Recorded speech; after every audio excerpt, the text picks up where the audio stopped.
Back in last February, we took a look at Deepal, Changan's mid-level brand, in what can be described as the most unfavorable of weather.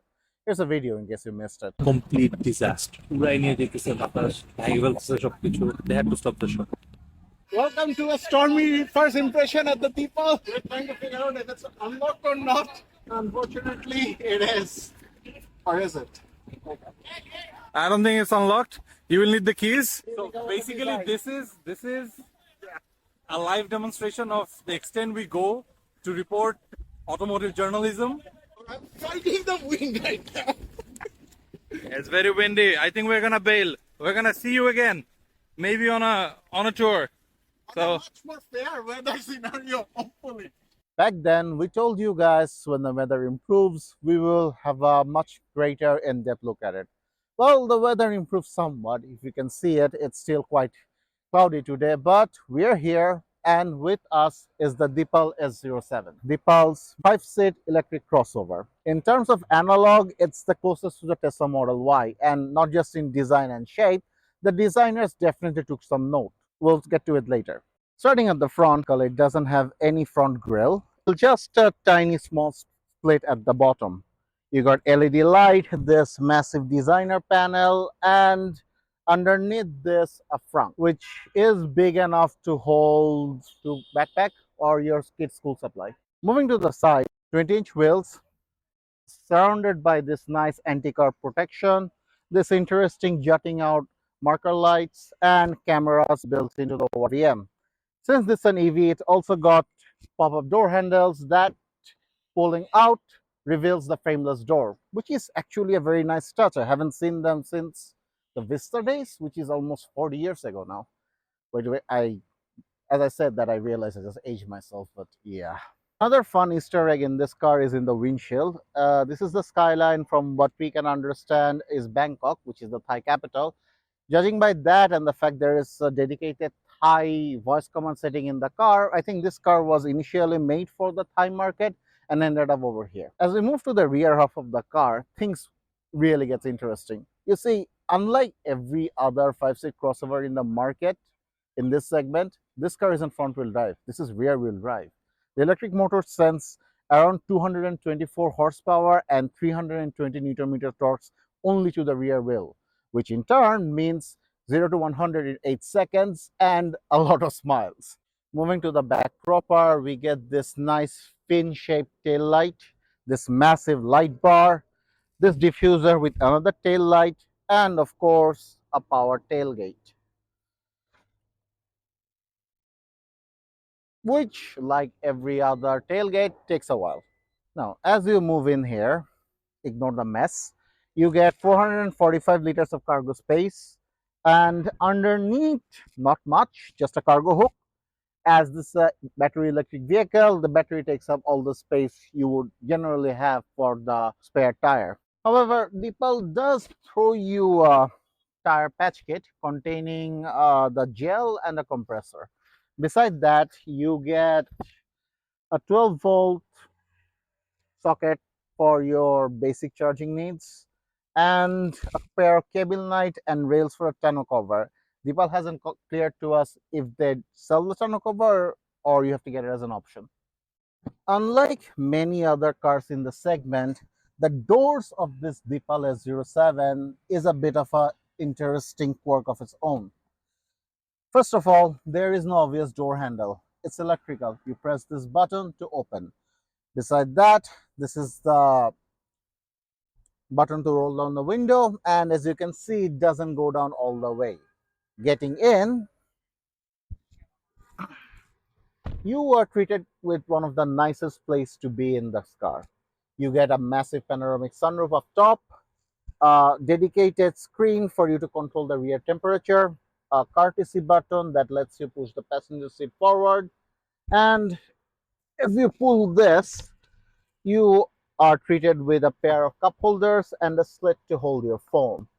Storage situation is also quite nice. You get these airline style panels, storage situation on the door cards, and these speakers, which are, if I remember right, are from Sony, and the sound quality is excellent. In fact, the sound quality in this car is something to write an entire article about.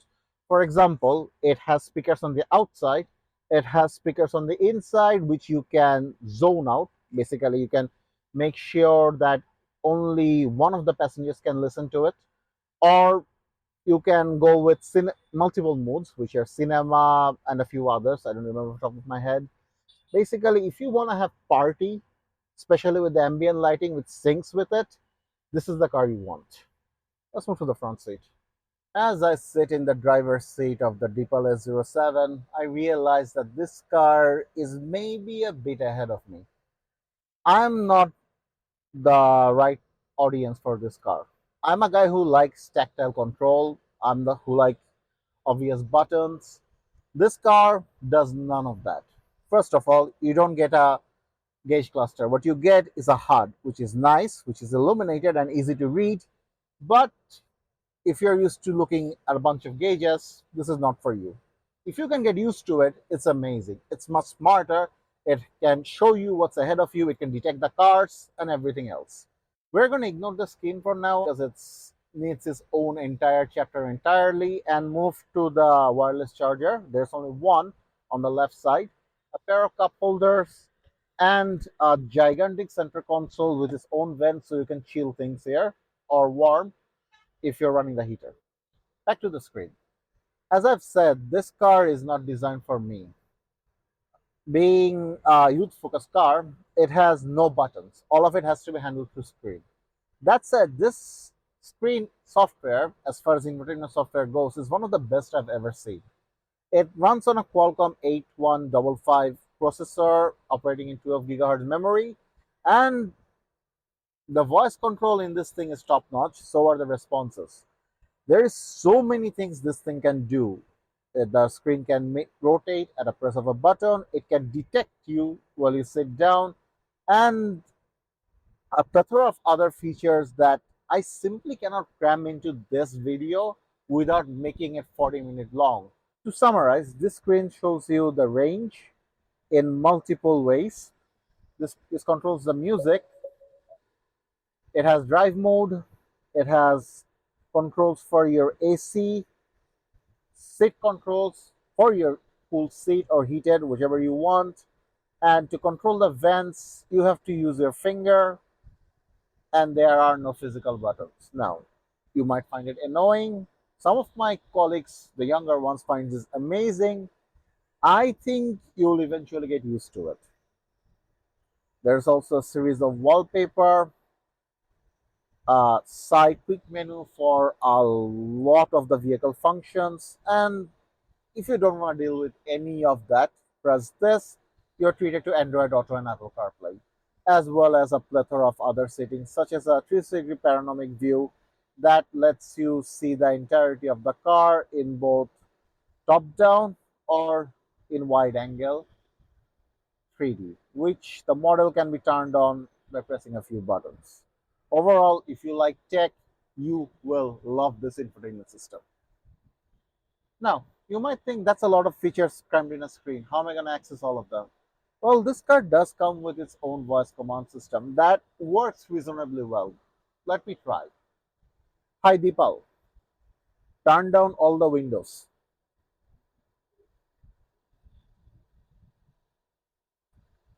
As you can see, it dropped the windows a bit. Let me try again. Hi Deepal, turn down all the windows completely.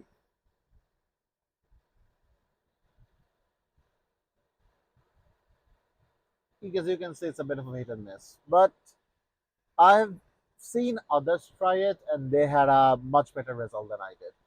Before we set out, this car's steering wheel has a bit of a quirk of its own.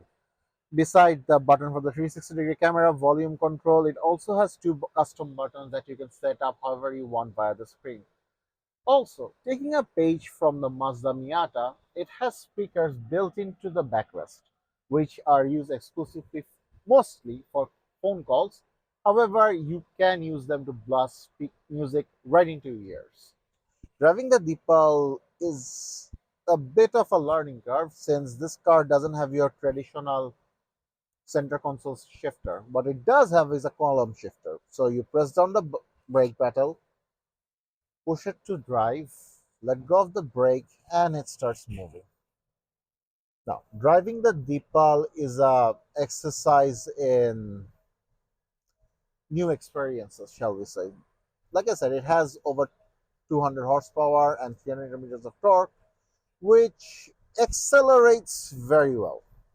As for body roll, this car is surprisingly well planted. You get very little of it thanks to the suspension, and because it's a rear wheel drive, the experience of the acceleration you get is unlike any other front wheel drive I've ever driven. Over a bit of a patchy road right now, and despite that, the suspension is doing a pretty good job, which is greatly appreciated, especially because a few of the Chinese cars I've driven in the past had notoriously soft suspension that basically turned us into jelly beans. Now, we're at the expressway, so we are going to push the car a bit, and as you can see, this thing likes to go. Those 320 Newton meters of torque kind of pushes this car much faster than you would anticipate. But at the same time, the car's sound cancellation, noise cancellation, and ride quality is that you can feel it. We are right now driving significantly faster than someone would recommend to do so on the expressway. Yet, unless we look at the speedometer, we don't realize it. Now, as fun as it to drive, you might have the question is how far I can go with the battery. Well, it's around 60 kilometers. That gives you a WLP range of, I think, 600. We'll put the actual number on screen. And overall, that's more than enough for you to make a road trip from Dhaka to Chittagong and back. That's it. If you do need to recharge the vehicle, there is Charge Easy, which is the largest charging network in the country, with charging station in all of the major cities near the highway. Now, the real question, how much does all of this cost? Well, at the time of us driving this car, it's undergoing a special promotional price. We'll put it on screen. But from top of my head, it's somewhere between 60 to 65. For what you're paying, it's actually quite good. It's very well equipped, very nice riding, very quick if you wanted to. And overall, if you're looking for a quick car that is full of tech, can haul your entire family, and won't throw them around when you take a corner a bit too spiritedly, this is the perfect car for you. At the same time, if you're looking for a Tesla Model Y but don't want to go to India and pay 70 lakh for it and be stuck in it, this is the best thing you can get without any of the Tesla hassle. Thank you.